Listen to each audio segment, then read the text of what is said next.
अंदाज कुछ अलग ही है मेरे सोचने का, अंदाज कुछ अलग ही है मेरे सोचने का। सबको मंजिलों का शौक है और मुझे रास्ते बनाने का। देवेंद्र जी आगे बढ़ो, देवेंद्र जी आगे बढ़ो। ये जो हालात है ये सब तो सुधर जाएंगे, पर जाते जाते कई लोग निगाहों से उतर जाएंगे। सवाल जहर का नहीं था, वो तो मैं पी गया। तकलीफ लोगों को तब हुई जब पीकर भी मैं जी गया।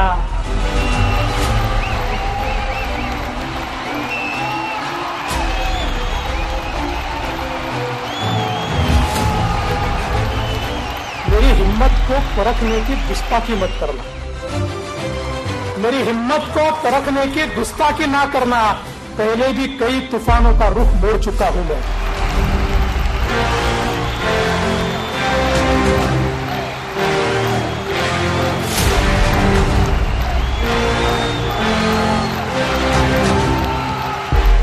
मेरा पानी उतरता देख मेरे किनारे पर घर मत बसा लेना। मैं समंदर हूं, लौट कर वापिस आऊंगा।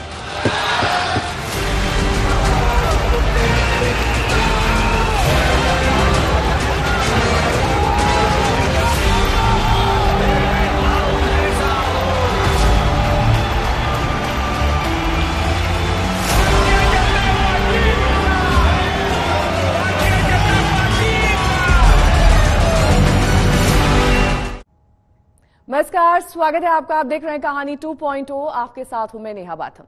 अनुभव को जिंदगी की सबसे बड़ी यूनिवर्सिटी माना जाता है, लेकिन उसकी काफी बड़ी फीस भी चुकानी पड़ती है। पिछले विधानसभा और लोकसभा चुनाव के अनुभव देवेंद्र फडणवीस के लिए काफी महंगे साबित हुए। सीएम पद की शपथ भी ली, लेकिन सत्ता चली गई। फिर सरकार बनाई और डिप्टी सीएम के पद से संतोष करना पड़ा। इस दौरान कई कड़वे अनुभवों से भी गुजरना पड़ा, लेकिन उनसे सीख लेकर उन्होंने महाराष्ट्र विधानसभा चुनाव में महायुति की जीत का नया इतिहास लिख दिया। आज कहानी देवेंद्र फडणवीस की।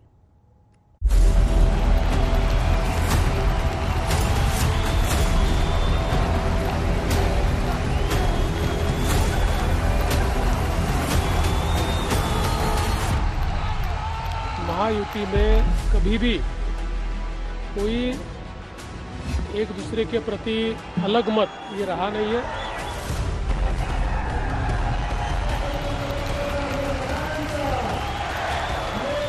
महाराष्ट्र के सभी समाज के सभी लोगों ने एकता दिखाते हुए महाराष्ट्र में मतदान किया है और इसके कारण ये इतनी अच्छी जीत हमको मिली है।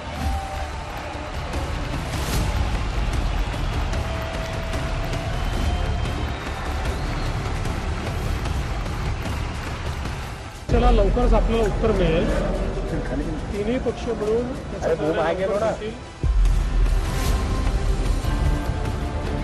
हमारी लाडली बहनों का, लाडले भाइयों का, लाडले किसानों का, सभी का बहुत आभार व्यक्त करना चाहता हूं।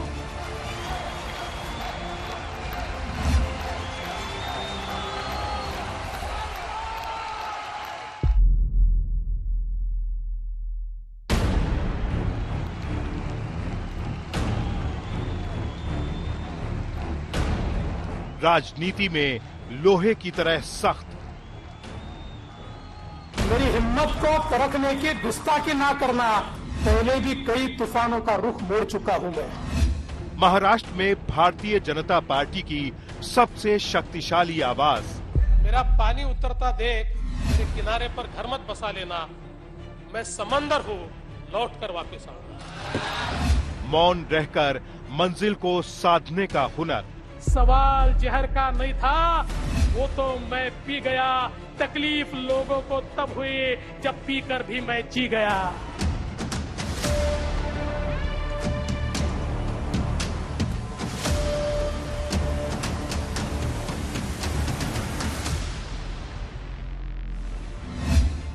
देवेंद्र फडणवीस की शक्ल में महाराष्ट्र विधानसभा चुनावों में ऐसा तूफान उठा कि महाराष्ट्र की सियासत बदल गई।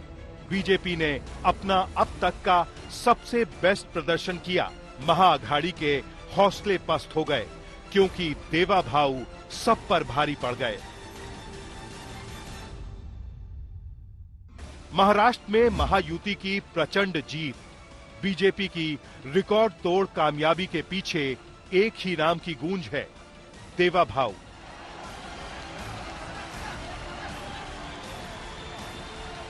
जनता के इस सैलाब से निकले संदेश ने पारंपरिक राजनीति के पुरोधाओं को पैदल कर दिया है।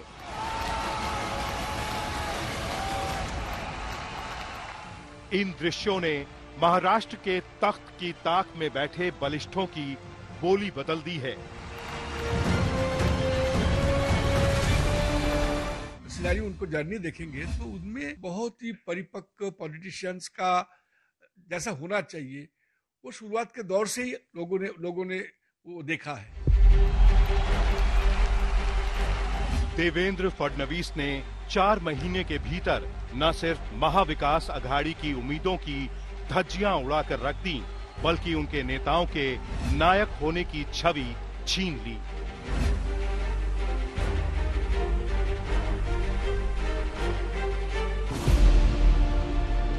दस साल पहले तक ये नाम अनजाना सा लगता था। अनजाना इसलिए कि न महाराष्ट्र की राजनीति में ये नाम कभी मुखर होकर सामने आया और न ही पार्टी के तौर पर बीजेपी की केंद्रीय सियासत में। मगर यही अनजानापन आज देवेंद्र गंगाधर फडणवीस की खासियत बन गया है।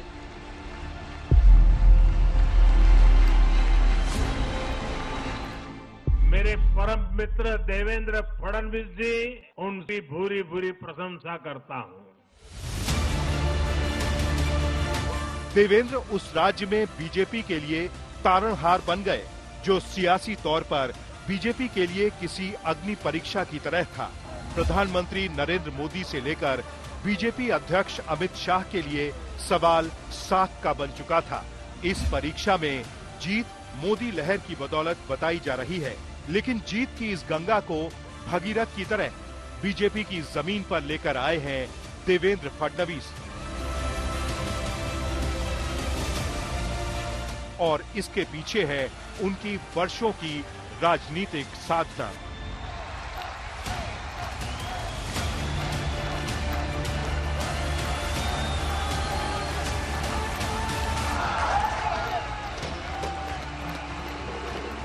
एकता का ये विजय है जो हमारी महायुति थी, अभेद्य इस प्रकार की महायुति थी। महायुति का ये विजय है ऐसा मैं मानता हूं। पूरी पार्टी ताकत से हमारे साथ खड़ी हुई और सबसे महत्व की बात है हमारे नेताओं ने, हमारी पार्टी ने केवल बीजेपी की सीटों पर काम नहीं किया, हमारी पार्टी ने सारे के सारे महाराष्ट्र के जितने 288 सीटें थी हमारे दोस्तों की सीटों पर भी काम किया। एक प्रकार से सामूहिक रूप से हम लोग जब उतरे तो ये सामूहिक ताकत एक ऐसी ताकत बनी जिसने दिखा दिया कि महाराष्ट्र ये मोदी जी के ही साथ है। 1989 नागपुर में भारतीय जनता युवा मोर्चा के वार्ड अध्यक्ष बने। 1992 से 2001 तक लगातार 2 बार नागपुर नगर निगम के सदस्य रहे। 1994 भारतीय जनता युवा मोर्चा के प्रदेश उपाध्यक्ष। 1997 में नागपुर के मेयर बन गए। 1999 में पहली बार विधायक बने और आज तक कभी हार नहीं हुई। 2001 भारतीय जनता युवा मोर्चा के राष्ट्रीय उपाध्यक्ष। 2013 भारतीय जनता पार्टी के महाराष्ट्र के अध्यक्ष बन गए। 2014 से 2019 तक महाराष्ट्र के मुख्यमंत्री। 2019 में दूसरी बार कुछ घंटों के लिए फिर से सीएम बने। 2019 से जून 2022 तक महाराष्ट्र में विपक्ष के नेता रहे। जून 2022 में महाराष्ट्र के डिप्टी सीएम बन गए। मेयर से शुरू हुई देवेंद्र फडणवीस की असली कहानी जिंदगी की भी और सियासत की भी। ये दोनों कहानियां संघ की उस शाखा से जुड़ी गुथी हैं जिसके साए में नरेंद्र मोदी और अमित शाह जैसे नेताओं का सियासी सफर परवान चढ़ा। देवेंद्र फडणवीस भी नागपुर में संघ की उसी शाखा की सियासी पौध हैं। देवेंद्र जो है, एक तो राजनीति उनको विरासत से मिला। उसका पिताजी जनसंघ के बहुत बड़ा लीडर था और नागपुर में कॉर्पोरेटर थे उसके पिताजी, डिप्टी मेयर बने। तो राजनीति उनको विरासत से मिला। उसके साथ साथ उनमें एक संघ का, आरएसएस का एक संस्कार भी रहा। ये बचपन से ही शाखा में रेगुलर जाते थे, धर्मपीठ शाखा में। तो संघ ने भी उसको, ये पूरा राजनीति का जो अभी का जो आप फडणवीस को देख रहे हैं, उसको शेप देने में आरएसएस का भी भूमिका बहुत बहुत ही इंपॉर्टेंट है। फडणवीस का परिवार नागपुर का ही रहने वाला है, लेकिन देवेंद्र सिर्फ इस नाते संघ से नहीं जुड़े, बल्कि ये जुड़ाव उन्हें विरासत में मिला। महाराष्ट्र के 64 सालों के सियासी इतिहास में वो महज दूसरे ऐसे नेता हैं जिन्होंने मुख्यमंत्री के तौर पर अपना 5 साल का कार्यकाल पूरा किया। वसंतराम नाइक के बाद दूसरे नेता, ऐसा करिश्मा जिसे महाराष्ट्र की राजनीति का चाणक्य कहे जाने वाले शरद पवार भी कभी नहीं कर पाए, जो 4 बार मुख्यमंत्री बने। देवेंद्र फडणवीस एक ऐसे नेता हैं जिसने लगातार 3 बार बीजेपी की विधानसभा चुनाव में सेंचुरी लगवाई। ईश्वर साक्ष शपथ घेतो की कायद्याद्वारे स्थापित झाले आहे अशा भारतीय संविधानाबद्दल मी खरी श्रद्धा व निष्ठा बाळगी। और संयोग देखिए, जो नेता फिर से सीएम बन सकता था, 2022 में वो पार्टी के फैसले को खुशी खुशी स्वीकार करते हुए डिप्टी सीएम बन जाता है। ये पार्टी के लिए त्याग और समर्पण की कहानी बयान करता है।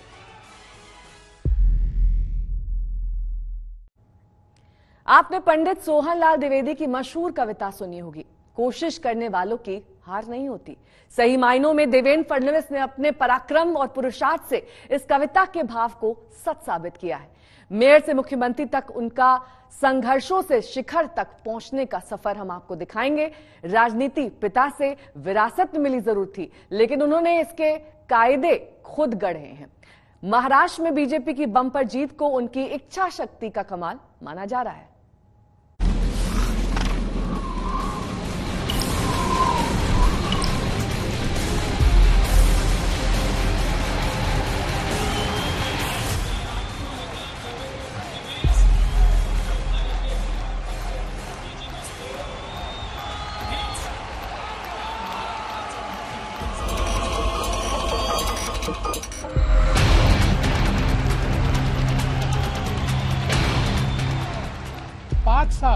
सनातन को गाली देते, 5 साल केवल तुष्टीकरण की राजनीति करते, और जैसे चुनाव आता है तो इनको हनुमान चालीसा याद आती है। तमाम हिंदू समाज को इस प्रकार से हिंसावादी कहना, इससे बड़ा अपमान दूसरा कोई हो नहीं सकता। हिंदू जागा भी, मंदिर बना भी, जागो तो एक बार, जागो जागो तो, जागो तो एक बार, हिंदू जागो तो। महाराष्ट्र का ये वो चेहरा है जिसने हिंदुत्व की धार से महाराष्ट्र के बड़े बड़े सियासी सूरमाओं के किले को ध्वस्त कर दिया। जागो तो एक बार, जागो जागो तो, जागो तो एक बार, हिंदू जागो तो।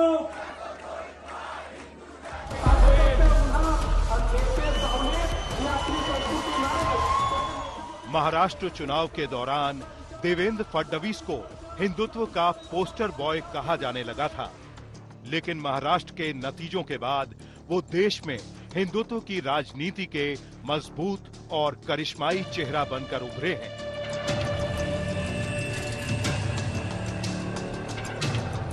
हम लोगों ने पिछले चुनाव में वोट जिहाद देखा। एक प्रकार से उनके सारे धर्मस्थलों के ऊपर बैनर लगे, पोस्टर लगे, कस्में दिलाई गई और लोगों को वोटिंग के लिए बाध्य किया गया और कहा बस एक ही चीज करनी है, मोदी जी को हराना है। ये कहकर एक वोट जिहाद किया गया। थोड़े सोए हुए थे, इसलिए कई जगहों पर हम लोगों को मात खानी पड़ी, लेकिन अब वोट जिहाद का जवाब वोट के धर्म युद्ध से हमको देना है। वीर शिवाजी जागे थे वीर शिवाजी, जागे थे वीर शिवाजी, भागे सारे दुश्मन पाजी,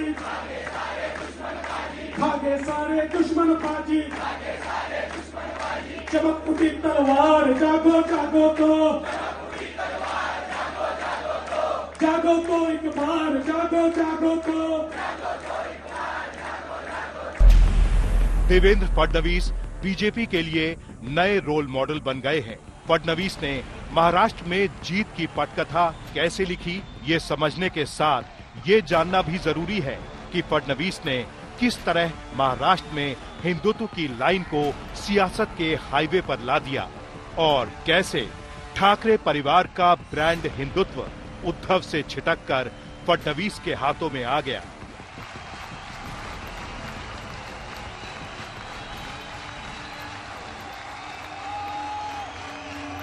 ये बात बिल्कुल सही है कि लोकसभा के समय नरेटिव के कारण जो हमारे दलित भाई और आदिवासी भाई हमसे दूर गए थे, अब वो वापिस आ गए। हमने सच्चाई उन तक पहुंचाई है, वो जागरूक हो चुके, इसलिए हमारे साथ लामबंद हो रहे हैं।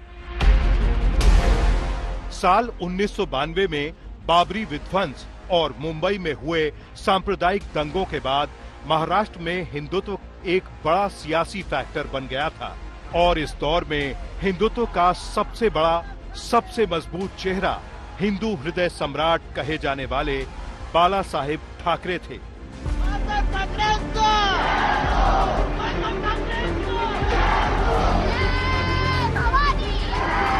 देश की बात हो, हमारी संस्कृति की बात हो, तो चाहे सत्ता हाथ में हो या न हो, मैं चुपचाप नहीं बैठूंगा।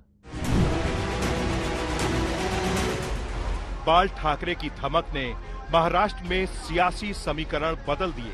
साल 1995 में पहली बार शिवसेना और बीजेपी गठबंधन की सरकार बनी और बाल ठाकरे देश में हिंदुत्व के सबसे आक्रामक चेहरा बन चुके थे। The way you are asking me questions, the same way these Britishers and Americans do. Never once you have actually shown any sympathy for Hindus. But I am saying that after the bomb blast arrests were made. I am a Hindu, a mad Hindu. साल 2019 में BJP और शिवसेना के रास्ते अलग हो गए। कांग्रेस और शरद पवार की मदद से उद्धव ठाकरे को सीएम की कुर्सी तो मिल गई, लेकिन यहीं से उद्धव का हिंदुत्व एजेंडा कमजोर पड़ने लगा। उन पर सत्ता के लिए बाला साहब ठाकरे के उसूलों की तिलांजलि देने का आरोप बीजेपी लगाने लगी। शिवसेना ने बाला साहब के हर सपने को चूर चूर कर दिया है। बाला साहब ठाकरे का सपना था अयोध्या में भव्य राम मंदिर का निर्माण हो। ये सपना पूरा हुआ, लेकिन इससे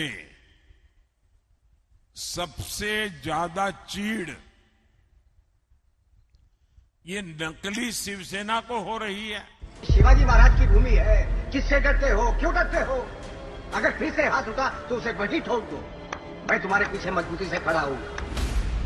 बाल ठाकरे ने जिस मुखर और आक्रामक हिंदुत्व से शिवसेना की सियासी जमीन तैयार की थी, उद्धव उससे अलग हटने लगे। सरकार चलाने के लिए उद्धव ने सॉफ्ट हिंदुत्व की जो नई राह पकड़ी, वो बाद में शिवसेना की टूट की एक बड़ी वजह बन गई। इसके साथ बाल ठाकरे की विरासत भी धूमिल पड़ने लगी।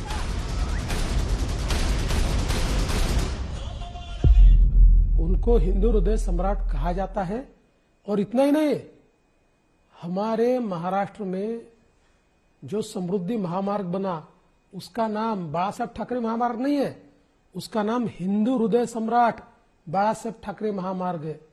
हमारे यहाँ जो अस्पताल बने उसका नाम बाला साहब ठाकरे अस्पताल नहीं है, हिंदू हृदय सम्राट बाला साहब ठाकरे हॉस्पिटल है।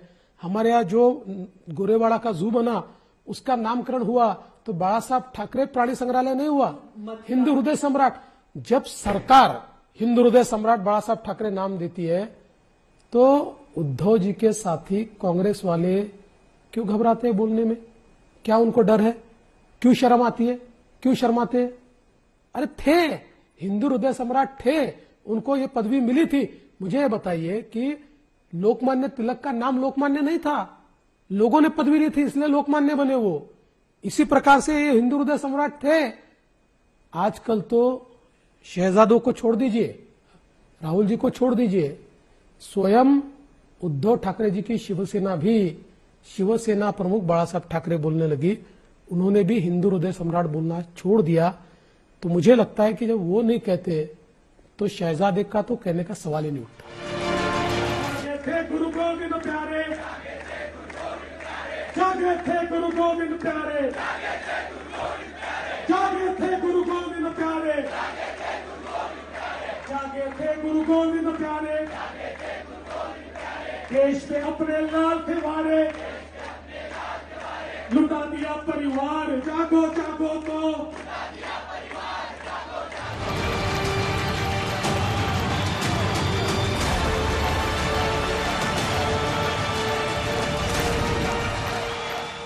यही नहीं, बाला साहब ठाकरे की तरह देवेंद्र फडणवीस ने एक बार फिर हिंदुत्व के मुद्दे को सियासत के सेंटर स्टेज पर ला दिया।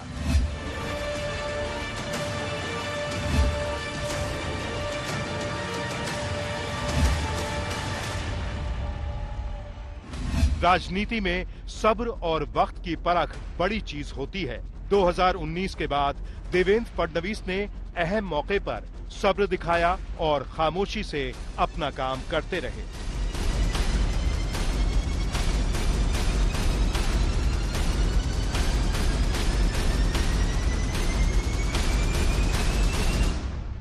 पिता की मौत के बाद देवेंद्र फडणवीस ने सियासत में किस्मत आजमाने का फैसला किया था। इरादा था पिता की सियासी विरासत को संभालना। इससे पहली कामयाबी 1997 मिली जब वो नागपुर के मेयर बने, लेकिन यहीं से जो सियासी कामयाबियों का सिलसिला शुरू हुआ तो वो राजनीति में नई महत्वाकांक्षाओं को जन्म दे गया।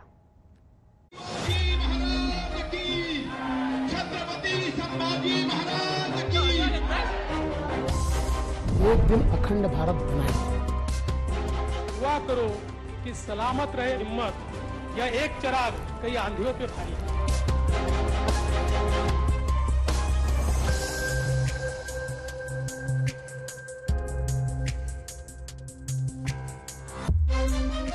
सियासत में जो उम्र नौसिखिए और नौजवानी की मानी जाती है, उस उम्र में देवेंद्र फडणवीस से आज से 10 साल पहले महाराष्ट्र बीजेपी की आस और उम्मीद जुड़ गई थी।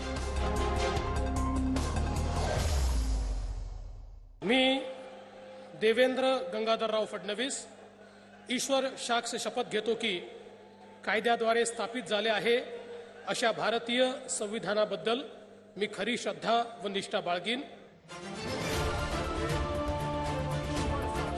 10 साल पहले केंद्र में मोदी की सरकार ही नहीं बनी थी, बल्कि महाराष्ट्र में देवेंद्र फडणवीस का सितारा भी चमका था।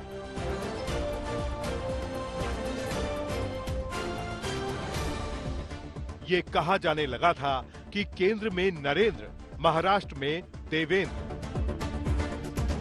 जरूर निभा पाएंगे। देखिए, उम्र मायने नहीं रखती, एक्सपीरियंस भी मायने नहीं रखता है ना। नहीं साहब, मायने रखता है जज्बा, मायने रखता है आपके अंतर मन की ताकत, और मायने रखता है आपका फोकस। जनता के लिए काम करने की अगर इच्छा हो तो कोई चीज आड़े नहीं आती। मेरे आड़े कोई चीज नहीं आएगी, मैं करके दिखाऊंगा।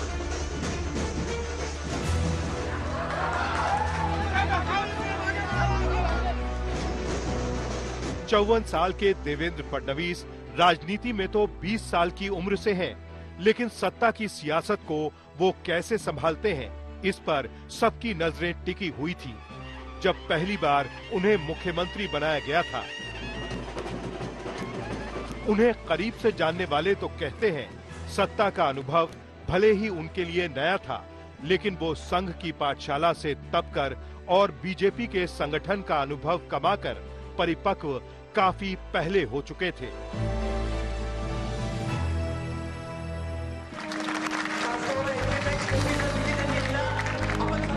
महाराष्ट्र में फडणवीस से पहले बीजेपी के किसी नेता ने 5 साल का कार्यकाल पूरा नहीं किया था। नागपुर के मेयर की कुर्सी से मुख्यमंत्री पद तक पहुंचने में उन्हें 22 साल लगे। 2014 में पहली बार मुख्यमंत्री का कार्यकाल पूरा करने के बाद 2019 में भी दूसरी बार मुख्यमंत्री बनने का उनका रास्ता लगभग साफ ही था कि शिवसेना में उद्धव ठाकरे ने मुख्यमंत्री पद पर दावेदारी ठोककर रास्ता रोक दिया। एनसीपी नेता अजीत पवार के साथ आनन फानन में उन्होंने 2 दिन वाली सरकार तो बनाई, लेकिन उस सरकार के गिरने के बाद उनकी बहुत किरकिरी हुई। देवेंद्र फडणवीस ने उस वक्त तो अपमान का घूंट पी लिया था। लोगों ने बीजेपी और शिवसेना को अलग वोट नहीं दिया था, लोगों ने अलायंस को वोट दिया था। मोदी जी के नेतृत्व में हम लोगों के सामने गए थे, शिवसेना के नेता हो, बीजेपी के नेता हो, हमने सबने मिलकर ये चुनाव लड़ा था। निश्चित रूप से हमको भी मानसिक दुख हुआ, प्रताड़ना हुई। सवाल जहर का नहीं था, सवाल जहर का नहीं था, वो तो मैं पी गया। तकलीफ लोगों को तब हुई जब पीकर भी मैं जी गया। 2.5 साल बाद फिर मौका मिला जब शिवसेना में बगावत हुई। बीजेपी ने इस बात को कभी स्वीकार नहीं किया कि शिवसेना में बगावत के पीछे बीजेपी का हाथ है, लेकिन ये चर्चा हर तरफ हो रही थी कि शिवसेना में बगावत और नई सरकार के गठन की कहानी देवेंद्र फडणवीस लिख रहे हैं। कुछ दिनों के बाद ये तय हो गया था कि एकनाथ शिंदे मुख्यमंत्री का पद संभालेंगे। जिस तरह से प्रेस कॉन्फ्रेंस में देवेंद्र फडणवीस ने उनके नाम की घोषणा की, ये समझना मुश्किल नहीं था कि नई सरकार के कर्ता धर्ता कौन थे। एकनाथ शिंदे साहेब यांना भारतीय जनता पार्टी समर्थन देईल। बीजेपी ने निर्णय लिया है कि एकनाथ शिंदे को बीजेपी समर्थन देगी। शिंदे की सरकार में जब उन्हें डिप्टी सीएम बनाया गया तो उन पर खूब टीका टिप्पणी भी हुई, लेकिन फडणवीस ने ये दौर भी झेला इस भरोसे के साथ कि एक दिन उनकी वापसी जरूर होगी। मेरा पानी उतरता देख मेरे किनारे पर घर मत बसा लेना। मेरा पानी उतरता देख मेरे किनारे पर घर मत बसा लेना। मैं समंदर हूं, लौट कर वापस आऊंगा। फडणवीस की इस कसम का विरोधियों ने खूब मजाक उड़ाया था, लेकिन फडणवीस अपने इरादे पर डटे रहे। एकनाथ शिंदे की बगावत से लेकर अजीत पवार की शपथ तक फडणवीस पर्दे के पीछे अपना काम कर रहे थे। ये फडणवीस का पॉलिटिकल मैनेजमेंट ही था कि शरद पवार और उद्धव ठाकरे जैसे दिग्गजों के होते हुए भी शिंदे सरकार पर आंच नहीं आई। हमने सत्ता का परिवर्तन किया है तो कोई कुर्सी चाहिए इसलिए नहीं किया। महाराष्ट्र के जो हालात थे, जो 2-2.5 साल में महाराष्ट्र में जिस प्रकार की घटनाएं हुई, उन सारी घटनाओं के मद्देनजर हम लोगों ने यह परिवर्तन किया था। और इसलिए मैं ये नहीं चाहता था कि कोई ये कहे कि केवल सत्ता के लिए परिवर्तन हुआ है, ग्रिड के लिए हुआ है। और इसलिए मैंने एक बड़ा कॉन्शियस निर्णय उस समय लिया था कि मैं सत्ता के बाहर रहूंगा। लेकिन जब मेरे नेताओं ने मुझसे बात करके मुझे कहा कि पार्टी के महाराष्ट्र के आप नेता हो, ये सरकार हमको चलानी है और इस सरकार को चलाने में आपके अनुभव की आवश्यकता है, इसलिए हमको ये लगता है कि आपने जाना चाहिए। और एक बात हमारे नेताओं ने जो कही, आज जब मैं पीछे मुड़कर देखता हूं तो बात मुझे सही भी लगती है।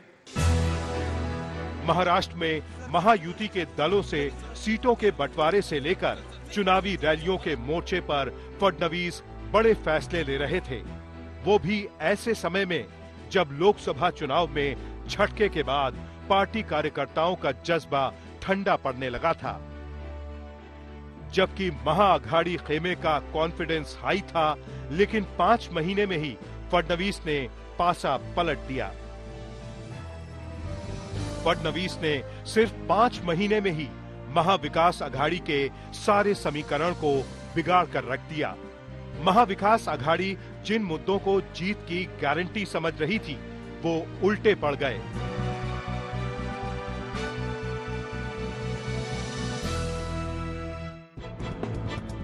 चुनाव के दौरान मराठा आरक्षण का मुद्दा गर्म था। संविधान बदलने की बात पर राजनीति हो रही थी। लोकसभा चुनाव के दौरान मराठा दलित वोट का बड़ा हिस्सा महाअघाड़ी के पक्ष में चला गया था। ऐसे वोटरों को फिर से महायुति के पक्ष में लाने की बड़ी चुनौती थी। मी तुम्हाला आज सांगतो, तुम्हारा बाल भी बाका नहीं होने दूंगा। देवेंद्र फडणवीस ने जातियों को एकजुट करने के लिए एक है तो सेफ है का सहारा लिया और उन योजनाओं को जमीन पर उतारा जिनका सीधा फायदा महिलाओं को और किसानों को हो रहा था। एक रहेंगे, एक रहेंगे, एक रहेंगे।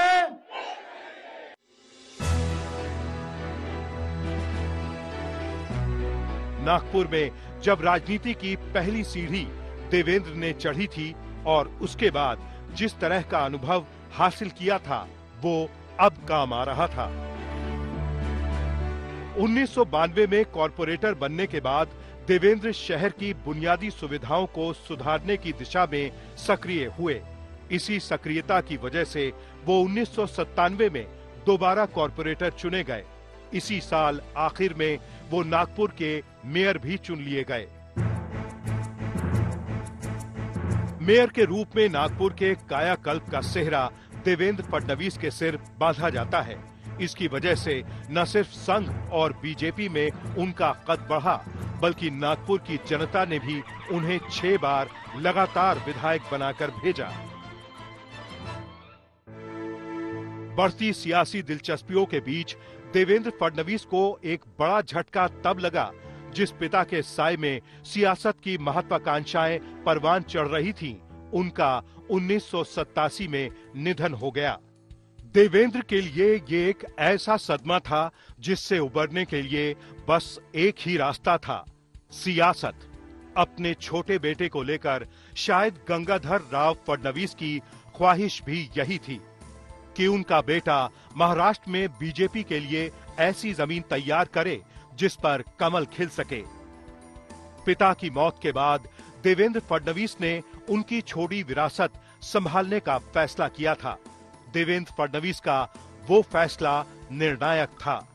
इस पर वो इतने अडिग थे कि उनके बड़े भाई ने भी उसे बदलना मुनासिब नहीं समझा। परंपरा के तौर पर पिता की सियासी विरासत संभालने की जिम्मेदारी बड़े भाई आशीष की थी, लेकिन छोटे भाई की सियासी समझ और कुछ कर गुजरने का जज्बा देखकर भाई पीछे हट गए। धीरे धीरे देवेंद्र राजनीति के मास्टर होते चले गए। पहले कॉलेज में अध्यक्ष, फिर बीजेपी का युवा मंच मिल गया, फिर नगर निगम में मेयर और फिर महाराष्ट्र के सीएम।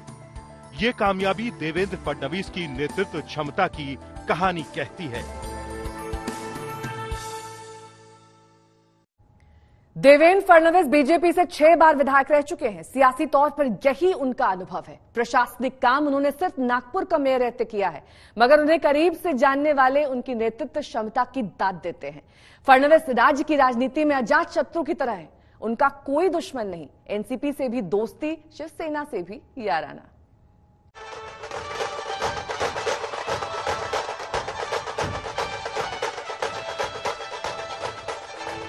सियासत से लेकर जिंदगी की राहों पर अपने धुन के पक्के रहे हैं देवेंद्र फडणवीस, फिर भी इस बात से बेपरवाह कि उन्हें लेकर सुर्खियां कितनी बन रही हैं। नागपुर के मेयर से लेकर 6 बार एमएलए बनने तक देवेंद्र फडणवीस कई वजहों से सराहे गए।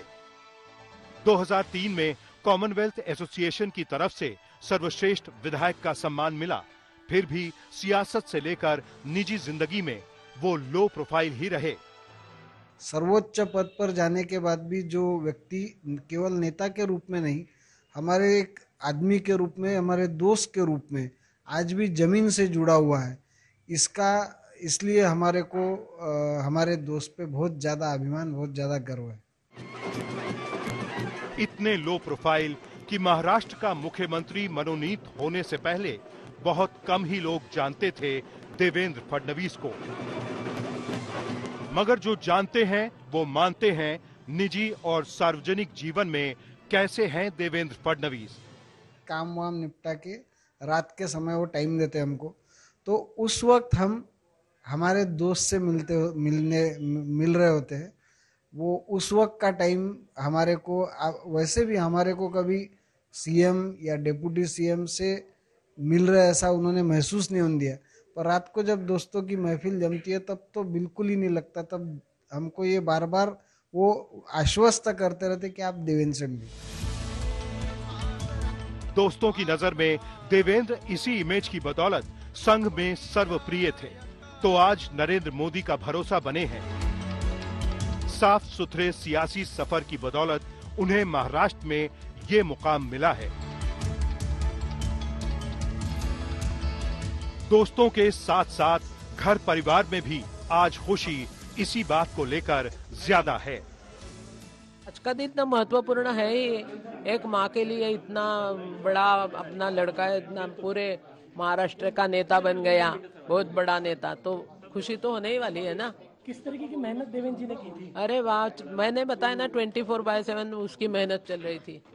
कुछ भी नहीं, खाने की तरफ ध्यान नहीं, सोने की तरफ ध्यान नहीं, कुछ नहीं, सिर्फ प्रचार और प्रचार और प्रचार, बस। मुझे बहुत खुशी हो रही है। जो मेहनत है देवेंद्र जी की, कार्यकर्ताओं की, पार्टी की, भाजपा की, महायुति की, ये रंग लाई है। और रंग किस तरीके से लाई है आप देख रहे हैं।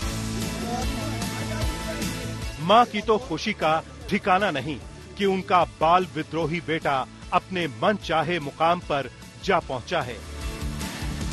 बचपन से ही देवेंद्र फडणवीस उसूलों के पक्के थे। मैं पहली क्लास में था और मेरे पिताजी को इमरजेंसी में इंदिरा जी ने 2 साल जेल में रखा।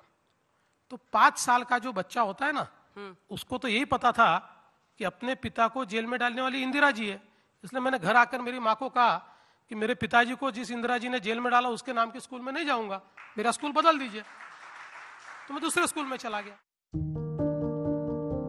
इसी तेवर के साथ देवेंद्र सियासत की दुनिया में आए और पहचान भी बनाई। यूं ही नहीं, नरेंद्र मोदी के फेवरेट बन गए।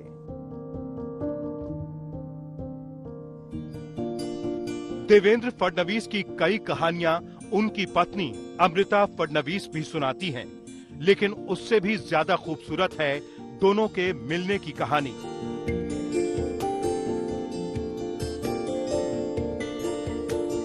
अमृता और देवेंद्र ने पहली मुलाकात में ही एक दूसरे से शादी का इरादा कर लिया था। तब देवेंद्र दूसरी बार विधायक बने थे। अमृता से उनकी मुलाकात उनके एक पुराने कॉमन दोस्त के घर पर हुई थी। तकरीबन 1 घंटे की मुलाकात के बाद ही दोनों एक दूसरे को पसंद करने लगे थे। देवेंद्र के एक बहुत अच्छे फ्रेंड है शैलेश, उनके यहाँ पे, उनके घर पे हम दोनों मिले। और इनफैक्ट मिलने जाते टाइम और मिलते समय तक मुझे इतना टेंशन था, अलग अलग अजीब से नेगेटिव कॉबवेब्स थे रिगार्डिंग पॉलिटिशियन, जो जनरल काफ़ी जनता को रहा करते थे उस वक्त भी।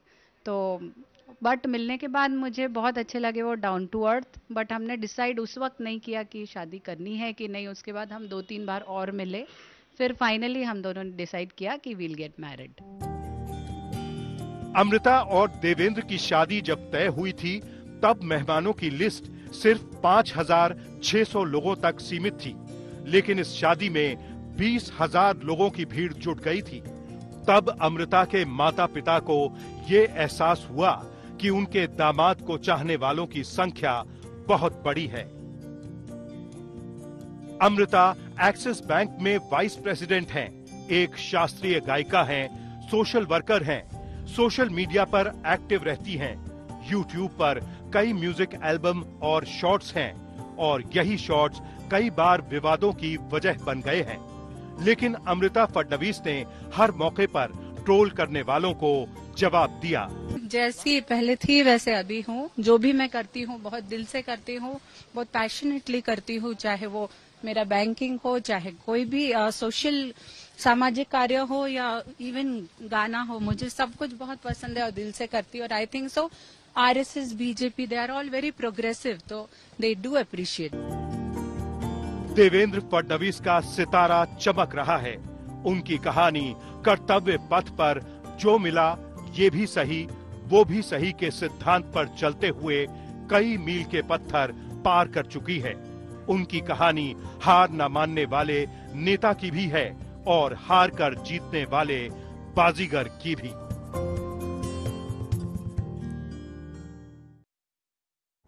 महाराष्ट्र में बीजेपी के लिए सियासत के चतुर खिलाड़ी हैं फडणवीस। राजनीति की दिशा बदलने वाले फडणवीस की कहानी में फिलहाल बस इतना ही। देश और दुनिया की तमाम खबरों के लिए आप देखते रहिए आज तक।